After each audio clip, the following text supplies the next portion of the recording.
I'm just showing you what happens when your Atwood fridge won't go out of check. Double check that that little thermocouple is not touching any metal. You'll have to bend that down. I just bend it down. If it's touching any metal, you're going to get the check engine check light constantly flashing.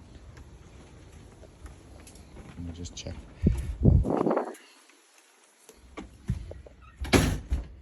And that's for your Atwood.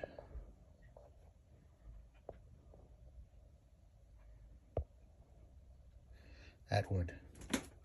So when you have this stuck on